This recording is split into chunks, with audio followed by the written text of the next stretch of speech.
How's it going, y'all? It's no secret that the TCG world is on fire right now, with Pokemon going crazy and Magic kind of following suit. So, a ton of people are looking to get into the TCG store game. Now, my name is Victor. I own SetSinglesAndSIRs.com, as well as running a TCG player account by the same name. We sell $3,000 to $4,000 worth of product every month, from sealed to singles. So I think I'm a little qualified to talk about this. Here's a little credibility check, and here's some product in the back. With that over, let's talk about everything you need to start your very own TCG business in 2025. There will be timestamps for you in the description. Let's get started. So, first off, you need some basics. You need to decide what you want to sell. And I know it sounds really simple, but there's a few things to kind of think about when you're considering it. So, at my online store, I sell sealed English Magic the Gathering, as well as sealed Japanese and English Pokemon. And, there's some English stuff in the back. Whatever. So, I also sell a bunch of Magic the Gathering, Pokemon, Weiss, and Yu-Gi-Oh! Singles on my TCG Player store. Mostly Magic, though. So, let me give you a quick rundown. Sealed is great if you want to churn volume and do a lower profit margin. It's a lot easier to pack stuff. It's pretty standard. You have tracking on everything. Generally, there's not that much of an issue. However, you need to have more startup capital to actually be able to have enough product to have a wide selection. Singles, on the other hand, are much lower startup capital, and bulk has amazing margins. I mean, I'm making a video on it right now. Check out the channel in about a week. It'll be there. But the issue with singles is you need to spend a lot more time sorting if you're doing bulk and listing and shipping everything. So decide. It's not that easy. You can always do both, but to start with, I would suggest choosing one or the other. Once you know what you're going to sell, you're off to a good start. You're going to want to get everything set up. This means creating all the accounts you need, including, Wix or Shopify if you're going to be selling sealed, and a TCG player or eBay if you're going to be selling singles. So, if you want to get fancy, you can also set up an LLC and, create a business checking account, get a tax resale certificate. That's what I have, but just so you know, I do recommend it, but you're going to need to speak with accountants, you're going to need to track everything, and it's a little annoying. So, if you're just kind of dipping your toes, I would hold off on that for a little bit.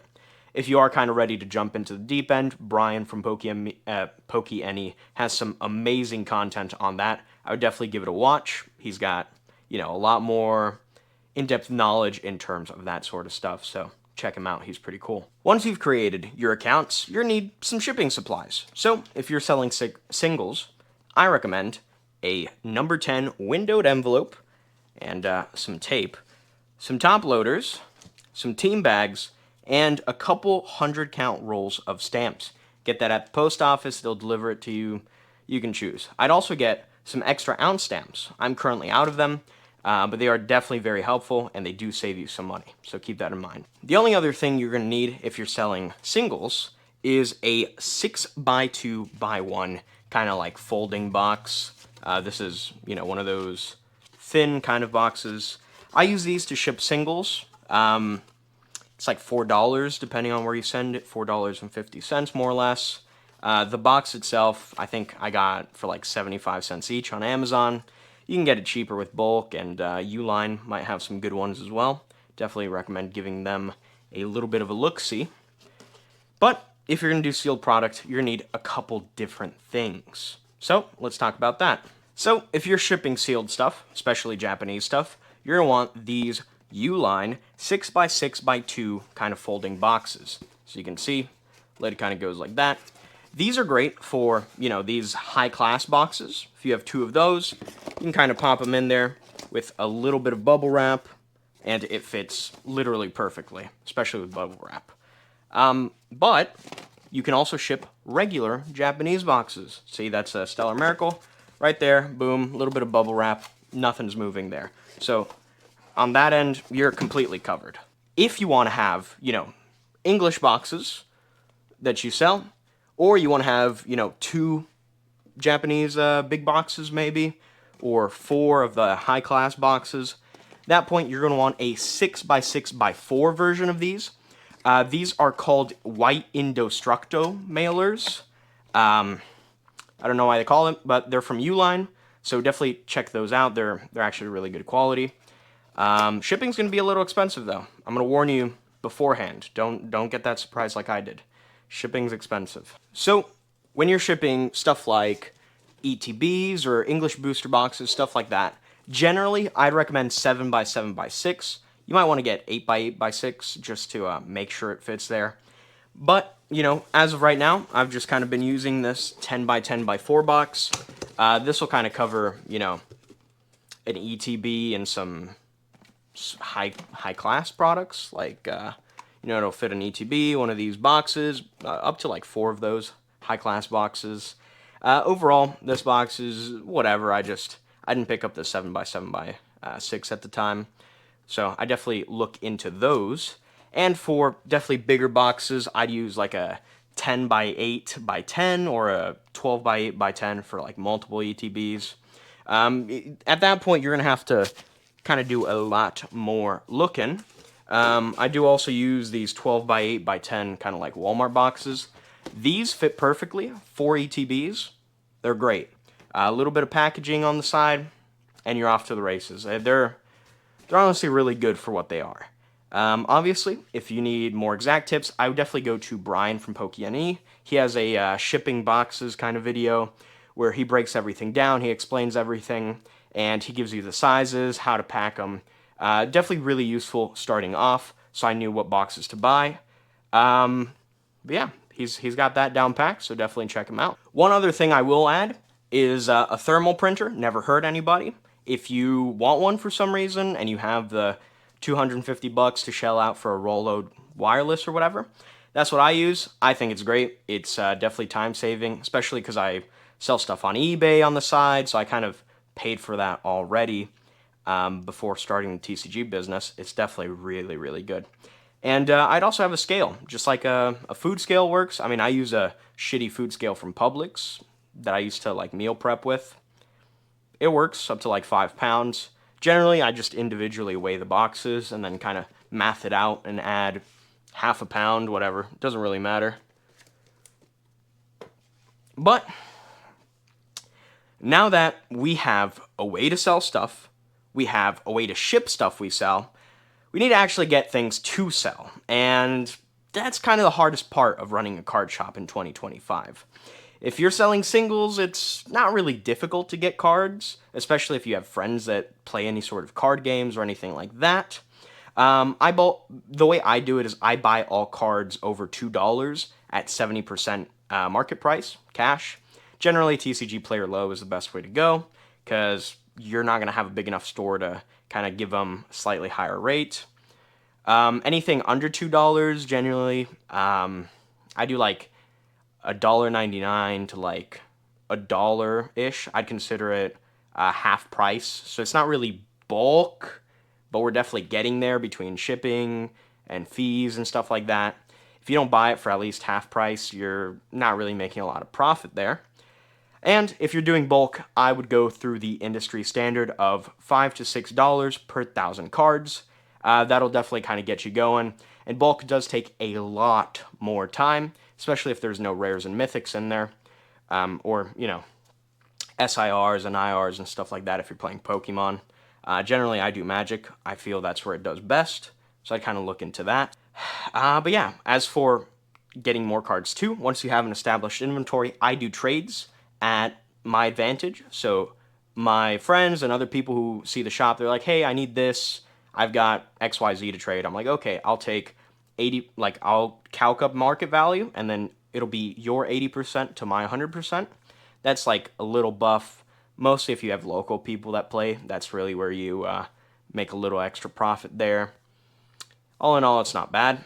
Now, while I heavily recommend starting with singles, or at least having it as part of your business for, you know, when the Pokemon bear market returns and boxes don't sell that well, that sort of stuff, stores generally rely on singles. So keep that in mind. I definitely have that set up. And even if you don't like it too much, kind of just try and get into the groove of things. It's definitely beneficial to you in the long run. If you intend to do this for the long run, which you really should. But, not my life to live, not my life to ruin. So if you want to do only singles, you can do very, very well doing that. And that's where you run into the issues of having product. Um, so there's a few things you can do. Definitely, I do recommend kind of like Japanese stuff. I've got a lot more on the way. Terrestrial festivals and like all this other stuff. So check out the site, link in the description if you want anything. But yeah, you've got a couple different options. If you're not going to get a Japanese distributor, then you're going to have a little bit of a harder time to do that. If you really feel like you need a stock English product to start off with, what I would do is try like a wholesale program, a reputable one, and even then you're going to get like a couple boxes maybe, but you'll stock English, so that's good, right? Other than that, see if your local game shop, LGS, might work with you. If you go, hey, I have a couple grand, can I get like some of the stuff that sells less? Which it's Pokemon right now. They're not going to have anything that doesn't sell very well. But I digress. You can go, hey, can I pick up some of this that's selling less, and then some of the good stuff, and have like a slight discount? You might, be able to break even make a little profit on that. But Japanese really is a way to go right now. If you don't have an LGS, if you don't have a Japanese distributor, if you don't have anything, I guess, then you can also try TCG Player. That's going to be a little tricky. What I would do is, especially when I was building my English Pokemon inventory, what I would do is I'd go on TCG Player, especially during Black Friday and all those sort of discounts. I'd go to the bottom of the first page or to the second page, and I'd find sellers that have, the standard like $14.99 shipping on large items. And I'd look for sellers that have like 5 of the same box or 10 or 20 of the same box. And I go, oh, okay, so if I buy 10 and if I buy 15 of them and the shipping's $15, it's $1 shipping, but generally their price per item is a lot lower as well. So you might be able to make, 5, 10, maybe even 20% sometimes on just playing those margins. I would definitely take a look at that. It's a little harder now. People tend not to do it as much anymore. But I got very lucky. I bought all my English stuff before the boom in like late November, early December. I got pretty lucky on that one. So yeah, it's also about timing the market. You're going to have to kind of deal with it. The last option, and this only works if you have a physical location or if you've already sold a bunch of Pokemon or Magic or whatever, in which case, hi, why are you watching this, But if you have a physical location, some sort of storefront, maybe another business, or someone who owns a business and they have a little bit of space in the storefront that they might not use, I would definitely go ahead and try and get a distributor. At that point, you're going to need an LLC, you're going to need 2 business accounts, 2 business checking accounts, you're going to need a tax resale certificate, you're going to need a plethora of stuff. So keep that in mind. But at that point, distribution is a little swamped. You can try and get into it, definitely. If they don't say anything, don't be discouraged. I myself am personally trying right now. I have a physical location that I'm trying to convert. But first, I'd like to get the online stuff kind of going first. But that's a different topic. That's for another day. So we'll see how that goes. Another thing I would try and do to increase your chances of distribution is having, another game. Like, I carry Magic, like I said.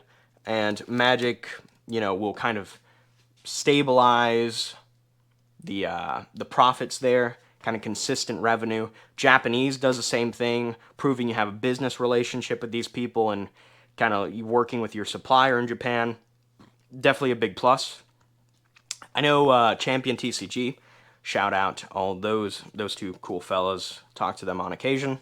Champion TCG, what they did is they'd go to conventions. Since they're in Orlando, there's a ton of cons around there. They'd set up booths, and they had kind of like the event organizers vouch for them and be like, yeah, they set up booths, they're local, they sell a bunch of stickers and pins and stuff like that.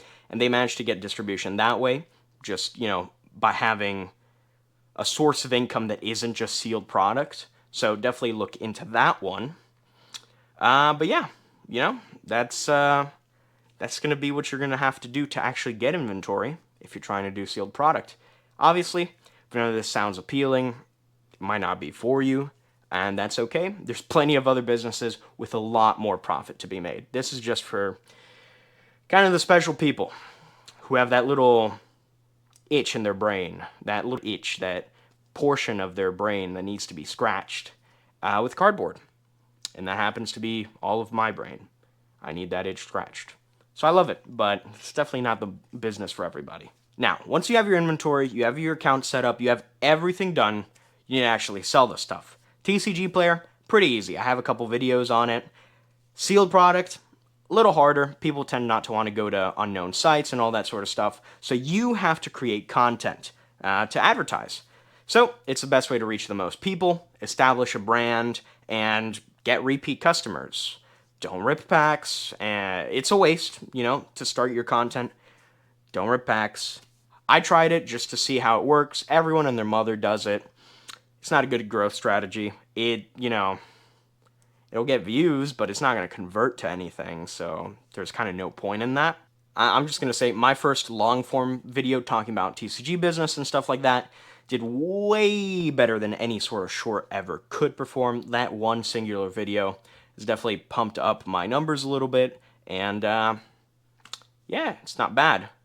So if you want to get into business, especially a TCG business, you're going to need to make content. Speaking of business, if you want very, very, very well-priced Magic English, Japanese Pokemon, or English Pokemon, and you want some free, beautiful little stickers here, so Treecko, Torchic, Houndoom, Horsey, and Eevee.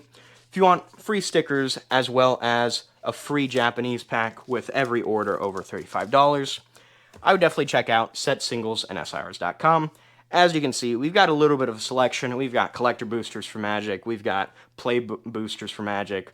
We sell single packs for Magic and for English Pokemon. So if you just want to, get a little taste, for sure, go ahead. Japanese stuff, we only sell sealed boxes, so you can trust us. It's not weighed, or the packs aren't weighed, the packs aren't searched, anything like that. We've got a bunch of stuff. We got Terrestrial Festival, Shiny Treasure, Shiny V-Star, Universe, or whatever, a bunch of different stuff, a bunch of different boxes. So if you're thinking of selling Japanese Pokemon, anything like that, and you want, a trusted, reliable source for Japanese, and you just want to try it out, see how it feels, see if you'd be willing to sell that to your customers, I think it's great. Higher card quality, higher everything. But yeah, check us out. Link in the description, setsinglesandsirs.com. So I've got a few last words of advice for y'all before I let y'all go. So, this business is moderate margins with a lot of volume, and you never know when the crashes will come. So you've got to kind of enjoy this. And a lot of instability. You never know when the next crash comes, only that it will come. So be prepared and don't carry a lot of debt. If you, aren't diversified and carrying multiple games, you may not make it when there's some sort of crash. But yeah, especially when you get to distribution level, you have to be consistent, you have to stick with them, and you have to be good to your customers. That is the most important thing. Your customers are everything, and completing sales and having a significant portion of customers return because they like the speed, the quality, and the honesty, that's what matters most. And all in all, you can have the best product at the best prices. But if you take 10 days to ship something, no one's going to want it. All right? So, yeah, with all that said, thank you all so much for watching. Check out my website.